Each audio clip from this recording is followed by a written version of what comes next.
Kenapa rakyat Indonesia marah sama DPR? Mereka yang dipilih, mereka yang digaji, tapi justru jadi sumber kekecewaan. Demo besar ini bukan sekedar soal jalan macet. Ini soal kepercayaan yang hilang.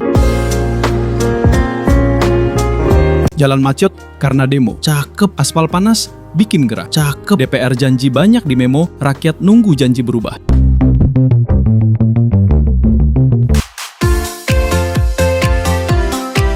Bro, di video sebelumnya kita udah bahas Pangeran Diponegoro lawan brand lokal Eiger. Nah, hari ini kita lompat ke topik yang lagi panas banget, demo DPR versus rakyat. Tapi tenang aja, selain bahas drama politik yang bikin jalanan macet, gue juga bakal bongkar rahasia mau kaya tanpa jadi anggota DPR. Dan seperti biasa, di akhir video lu bakal dapet 3 pelajaran bisnis dari Indomie. Brand yang berhasil jaga kepercayaan rakyat beda tipis sama DPR, bro. Oke? Gas!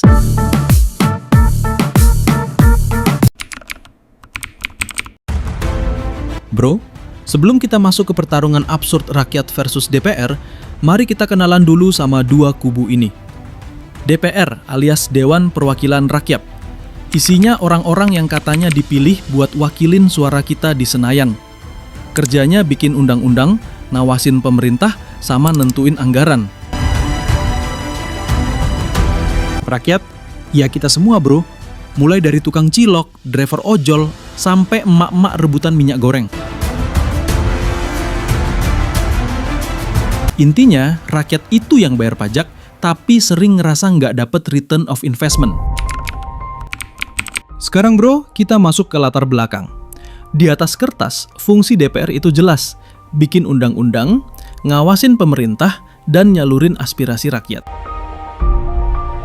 Sementara fungsi rakyat juga nggak kalah penting. Kitalah pemilik kedaulatan, yang milih mereka lewat pemilu, yang bayar pajak buat nasi gaji, dan yang ngejalanin semua roda ekonomi dari warung sampai pabrik.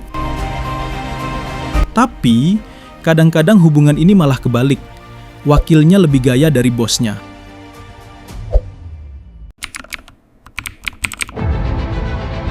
Sekarang bro, kita masuk ke bagian paling panas, konflik. Awalnya DPR ngumumin dapat tunjangan rumah 50 juta rupiah per bulan. Rakyat langsung melongo. Bayangin, 50 juta itu bisa buat 100 kali bayar kontrakan petak atau bikin startup cilok premium. Tapi DPR malah bilang itu buat fasilitas kerja. Nah, dari sinilah api mulai nyala. Rakyat ngerasa udah terlalu jauh. Demo rame-rame, jalanan penuh massa. Lalu terjadi tragedi. Afan Kurniawan, driver ojol umur 21 tahun, meninggal setelah ketabrak kendaraan taktis. Sejak itu, suasana langsung berubah. Demo bukan lagi sekedar protes tunjangan, tapi udah jadi simbol perlawanan. Gedung DPRD dibakar, rumah pejabat dijarah, bendera One Piece berkibar di jalanan.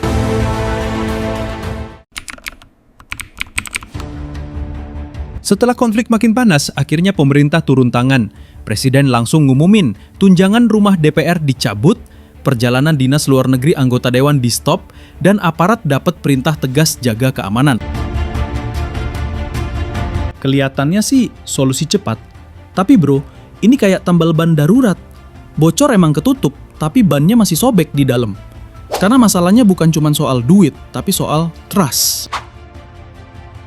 Jadi walaupun solusinya ada, hati rakyat tetap panas. Sama kayak lu diputusin pacar, terus dia bilang, sorry ya, tadi kilaf doang. Ya jelas nggak bisa langsung baikan bro.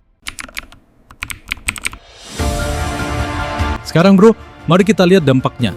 Setelah demo besar-besaran dan solusi darurat pemerintah, efeknya nyebar kemana-mana. Politik, suasana makin panas.